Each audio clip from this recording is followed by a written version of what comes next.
Hey, comrades, what's up? Time for Police Quest 3. Angel of Darkness? No, what was the title on this one? Anyway, doesn't matter. This one is back to the style of Police Quest 1, because as I mentioned in that video, which was 6 weeks ago, something like that, or currently if you're watching these now, or if you want to watch it, I'm going through the whole Police Quest games so I did all the Shining games, and now I'm doing all the Police Quest / SWAT style games. Anyway, so what we have here is a very interesting beginning. So again, it's a point-and-click adventure game. It's got the same kind of graphics, if not a little bit better, than the Police Quest 1 remake, which I played. And it still focuses on Sonny Bonds. This is like the conclusion of the Sonny Bonds trilogy, even though there's like a Police Quest 4 game, and then that leads into the SWAT games, which I know virtually nothing about. I think they might be first-person shooters, but they might also be, some of them might be adventure games. I'm almost 100% positive SWAT 4 is a first-person shooter. But and then Police Quest 4, it takes place in like Los Angeles with like a totally different guy, and I think it might be full motion video, but anyway, so we start the game. So one of the guys who like designed and like helped create this game is like a retired California police officer, and so we get like a nice like pixelated picture of him by a police car, and he's kind of explaining how being a police officer is not glamorous. You have to make a lot of tough decisions, and how part of the job is doing the right thing and being like meticulous about what you're doing, which the first two Police Quest games have already taught me this. So I guess this is just like, in case you started it with this one, you understand that this game is not like necessarily like, oh, we're gonna go around and shoot bad guys and whatnot. It's like, no, you're gonna do very mundane bullshit for the majority of this game. Which as bad as that sounds, it is awesome. It's like a police simulator with like a fun story.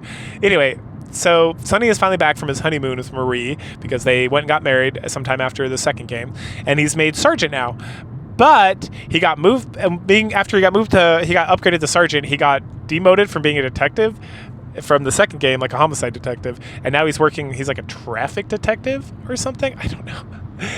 Anyway, Marie is working at a local mall, just hanging out. They just bought a house because it's the 80s or 90s when this game came out, and like with like two people with like, you know, very like lower middle class earnings, you could definitely buy a house like in California. Those are the times. Those are the good times. Anyway, so life's good. So we arrive at the police station to find a request to interview another policeman about a complaint. Like it's like an internal revenue kind of complaint, internal review request. So we head over to a briefing room and we talk to Morales.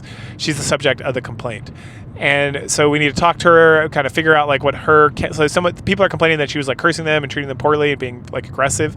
And so we need to ask her like what was going on and get her like counter view of the situation. So we start the brief with her. So we do that, and she's kind of a bitch. And so then we start the brief, because now we're in charge of like all the traffic officers. And so we do that, and then we head back to the office to talk to Morales some more. Sorry. So we talk to her, tell her we need to do a review. Then we do the brief for all the police officers, and Morales comes for the interview. And this is where we are like, oh, she definitely cursed out that civilian. So the complaint is sustained. It will be held against her, which it really isn't held against her, as we'll shortly see. Anyway, we need to go upstairs, get a new computer, like a new common access card, so we can access our computer and access the databases and stuff.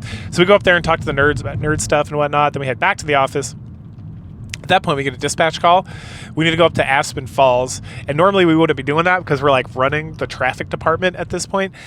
But there's no one else available, and it seems like it's an emergency. So we grab all our like shit, like we do, like all our little flares and everything else we need to be a traffic officer, and we head out. And the driving in this one absolutely sucks. There's no map. The stop signs are like, you only get stop. The nice thing is you only get stop signs at like the edge of the map, but it can come like real quick. And it's just like, yeah, because there's no map and it's like a first person view. It's like, it's hard to understand where you're going without having a map. So you either have to draw a map, or I got a map on like Google Images or something. I Googled it, I think. I don't think I even asked ChatGPT to give me one.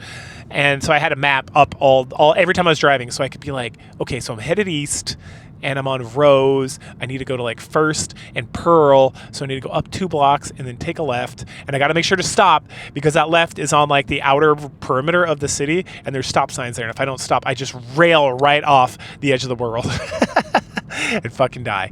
And it's like, oh my gosh. And so half the time we're just moving at a crawl because if you go too fast, you like cruise past stuff. And then there's the freeway in this too, which there's only like certain on-ramps and off-ramps to the freeway, which all this is realistic. But like if I was a police officer in this city for years at this point, I feel like you got to help me out as the player and have like a map I can look at. Like that's just in the same like, and because there's a lot of like bullshit and like it's like you're sitting in the car and you see the car, so you can like click on a button to turn like your siren on, or you can like click to go faster or click to slow down or stop, right? There's like all these things you can do, and it's like just having like a little map would just be so helpful because like I should fucking know this.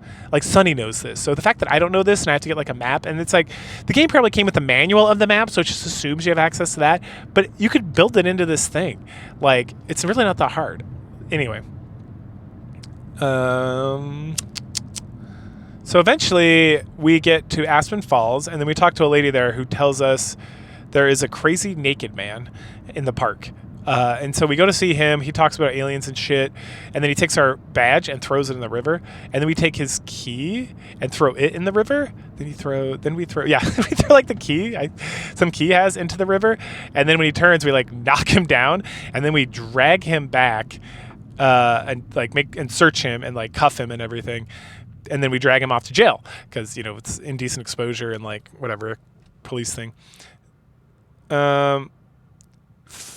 So we get to the jail, which is this time the jail is like the police department and the jail are in the same location, and then we book the guy. And then we get told by Morales that he needs a supervisor.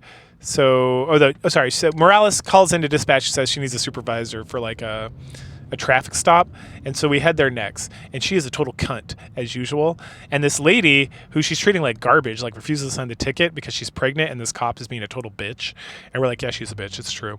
So we let her go and we sign the ticket saying she refuses to sign, right? And then it's time to go patrol on the highway. So we're doing the old just driving back and forth on the highway to, get stuff done. Like literally you got to do it you got to drive back and forth on the highway like 3 or 4 times to unlock different events or whatever. The first one is this drunk driver. So jail time for him. After that, we get a cutscene of Marie leaving work, and then she gets stabbed. What? So back to Sonny, he gets an announcement or a call from dispatch about an assault at the mall. So we head there and find Marie. And so we take this like item that she's holding, and then we get in the ambulance with her. We go, she gets surgery, and she lives, but she's in like a coma. So then we head back to the mall, and back at the crime scene, we find a medal, and then we talk to like a reporter who's there, and we'll tell him more later, which is important. The next day at around noon, when we finally like get our asses up, we head back. We head to the police station, and they push us back as like a homicide detective, and they put us on Marie's case, which is like very unusual, but also very kind of them. And we find out there's another stabbing. Oh my gosh. And we also find out that our partner is that dumb cunt Morales. And it's like, bro, she's got like investigations going against her and all this other shit. Like how did she end up being pushed over to homicide? Like she's terrible. Anyway, whatever. Anyway, so we go with her and we check out the cases. Oh, no, we don't go through yet. We just go check out the cases that are related to, like, Marie, and we have some other cases that have, like, a similar thing with, like, a stabbing and this thing. And we call the reporter and ask him for some help finding witnesses to, like, the stabbing that happened at the mall of Marie. And then when we're reading through the different cases, we find out that there is a pentagram carved into this other guy who was, like, stabbed recently in, like, the same area. And then we look at the Bronze Star and get the serial number, and then from there we're able to find another case. It's the same blood type of the perpetrator, and then the guy that we find has the same pentagram carving. So then we drop all this shit off at evidence and we head over to the hospital. We get on our way. We get Marie like a rose from like the flower shop. We pick up her. We picked up her music box at the house earlier, and then we come in. We give her all that stuff, and then we give her like a smooch, calling it a night. The next day, a witness is called in, so we go and get with Morales and head out to see her. And it's this crazy homeless lady. So we bring her back to the station so we can get her to help us make a composite of the guy she saw. And this was like an annoying task to do in this game. It's literally like you have like a lot of choices. It's like when you're making a character in like a video game and it's like, oh, change the eyebrow, okay, different eyebrow. It's like one of those like from like the 90s where it's like you didn't get like full like a sliding bar. It was like you want ridgeline 1, ridgeline 2, ridgeline 3. Only there was like 10 or 12 choices for like each part of the face, and it was like, oh my gosh. And then it's not like she's like, okay, that's good. It's like you like click around and then you like hit like, what do you think? And then she's like, no. And you're like, oh god damn. Chris. That give me strength. Oh golly. But once we finally get that, we put it in the database and we find this guy's name who's doing all these stabbings. We then take her back to her little homeless area. And another fun thing that happens with her is as we're leaving, she's like, what about my stuff? And so you handcuff like her shopping cart to like a pipe, and she's like, okay, that's good. So when we go back and drop her off, we got to make sure to get our handcuffs back so we can get max amount of points in this game. As we're leaving that whole area, Morales is like, hey, can we go to the mall? I need to make a phone call because it's like the 90s and like you got to use a phone booth and whatnot. So we're like, okay, that's kind of sketchy, but why not? So then she heads out, and then the character in the game makes a point that she took her purse with her, and it was like, okay, that's sketchy. But obviously that's important for us to know because we clearly have to do something with her purse. We then drop her off and go to bed. So then day 4 begins, and we head back over to the police station. In the office, Morales continues to say some sketchy stuff and do weird stuff. We get a subpoena for one of the people that we pulled over for the other day. So I mentioned the drunk guy, but there's also like a speeding Mexican, and I say Mexican because this guy's a total cholo. So he might not be Mexican, but he's like one of those like hydraulic driving dudes from like an old music video. Anyway, and so this guy wants to like be hot and bothered and fight the ticket and whatnot, so we have to go like testify for that. And we'll get there. We don't go there right away. But I fucked up apparently because like when you're writing the ticket, you have to write down like the license, the car number. You have to it's like a whole process. You have to gather all this stuff from them and then get like the exact time and date and whatnot. And I guess I probably just fucked up the date or the time because the guy ends up getting off. I still got like max points, so it didn't seem to matter that much. But there you go. You can fuck that up, I guess. Okay. So we grab some stuff for the case and head to the courthouse. After that, for the subpoena case, like we grab something that like tracks, like if you plug it into our car and it gives data on like the speed the guy was going based on like how you were checking it and like some other stuff you put in there or whatever, so you can turn it into like the court. So on the way to so let's see. Okay, yeah. So we go take care of that. The guy gets off. Oh, it did happen right there. Okay. And then on the way out of there, Morales wants to go to the mall again for another phone call. This time she leaves her purse, so obviously we got to do something about it. So we look at it. We find that she has a key in there for like the office. And so we like take the key, hop out, run to this like hardware store and make a copy real quick, and then we come back and like put her key back. We then get a homicide call. At the scene, we find another stabbing and another pentagram. So we collect the evidence and head back to the station. We turn it all in. We check out Morales' desk when she's gone, and we find this like number. The number is like a locker number. And then we find a note about seeing a doctor for Marie. Like Marie's doctor wants to see us at the hospital. Someone left a note for us. So we create a case file for the new stabbing, turn all the evidence in, and then we head to the hospital. We check out Marie's IV and chart, and they don't match. So we call the doctor, and he's all like sourpotamus, like my people don't make mistakes, and blah, blah, blah, bullshit, bullshit, bullshit. And you're like, look at this. And he's like, oh shit. So that's good. So we make sure we don't kill Marie by doing all this like random bullshit. Thank God people have like autistically made guides for these games, because I don't have time to like fail and then have to like replay half the game to get back to this point. Anyway, so we head home and then wake up on day 5. And on day 5, we head into the office and we talk to like one of our guys in the homicide room, and it's this Hank guy, and he's talking about how there seems to be some sort of pattern for the murders. And then we get on the computer and we use like one of the programs in there to plot, and then all the murders take place in like an upside down, like a pentagram, like an upside down 5-pointed star. And so, the 4 murders, or the 4 stabbings, so like the 3 that died and Marie, and then like we can like trigger to the last point, which is like, oh, maybe this is probably where the last murder is going to be because it's a pentagram, because the pentagram on the chest and all that stuff. So we were able to like put all that together. We then get the info about the car that was involved in the murder from the previous day, and we call it out to dispatch before we leave and head over to the psychologist's office inside the police station. So on his desk, we find Morales' file, and even though we shouldn't, we head in there, and we find out that she's a real fucking head case, that she's tampered with evidence, that she's done a lot of other shady stuff, and she's been in a lot of trouble multiple times before. So then we head to the place where the next murder should happen, and there we find a car that, okay, so I didn't mention this before, I apologize. So the previous murder from the day before, there was like someone like hit a car off the road and then got out and like stabbed the guy and carved the pentagram. So then the car that the guy was driving that he got like crashed out of is sitting, had some gold paint on it. So we got the paint and got something else, and then we were able to like, that's how we were able to identify the car with like the evidence and calling it in and stuff, and then track this guy down. Okay, so we get to the place for the last murder. We find the car. We put a tracker on the car, and then we head inside this building to find the guy and it's the same guy that the homeless lady like had us like draw a picture of. So hey, we found him. So he flees. We chase after him, and then he ends up like crashing the fuck out on the freeway, like rolling the shit out of that. And inside the car, we find a whole bunch of coke. We then head back to the station, and we take the evidence in while Morales walks off with the cocaine for some reason. We just let her go. We then find a letter at the back of our desk from Maria's doctor telling to go visit her, make sure we go visit her every day. So then we go visit her, which we have done every day, and then we head home, which leads to day 6. So at work, the homicide captain mentions that the coroner wanted to see us.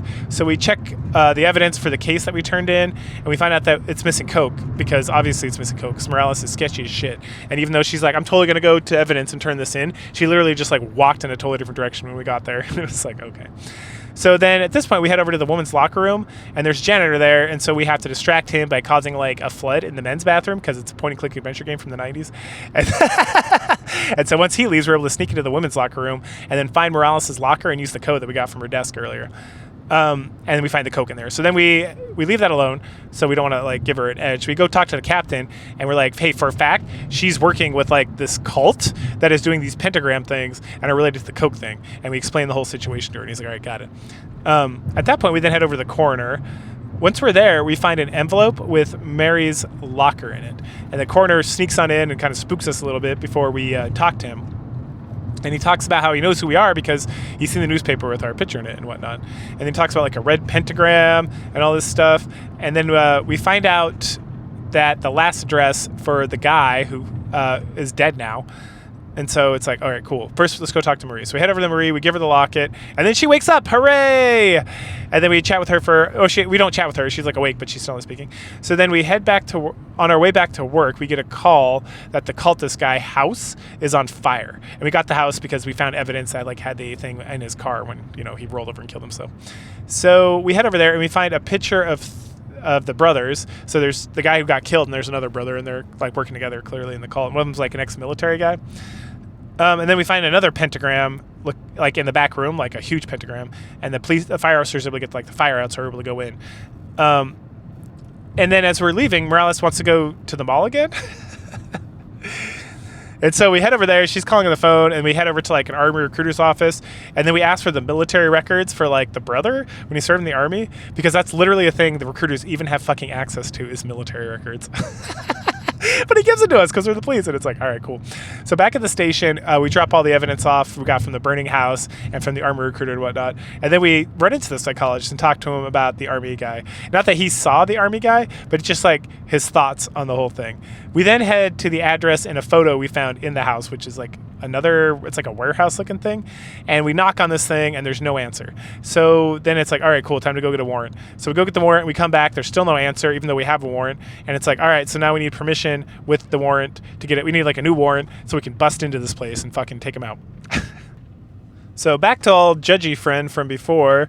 This time we get we don't only get a warrant or permission to like bust into this fucking place, But we also get like overwhelming backup. Like there's this huge like oftentimes if you're watching police shows or even some military shows, you'll see like there'll be a guy with like a battering ram, and it's just like a big like metal tube they just like smash into the door. This is like a fucking tank, but instead of a cannon, it has like a thing to bust the door open. And I'm like, that's a lot.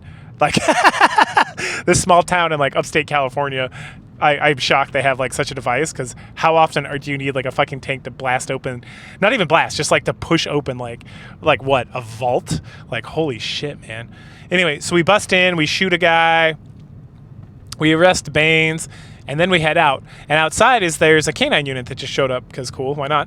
So then the canine unit is there, and the dog is like getting psyched out. So we talked to the police guy about that a little bit, and we're like, well, let him go. So he runs inside, and inside he's like sniffing around, and then he goes to like the couch. And so we search around the couch, and we find a remote.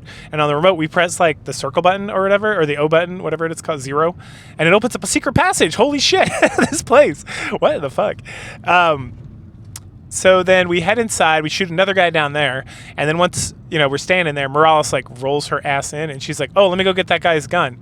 And of course, this is the point when she's about to betray us, because she's also a member of this like drug cult or whatever's going on.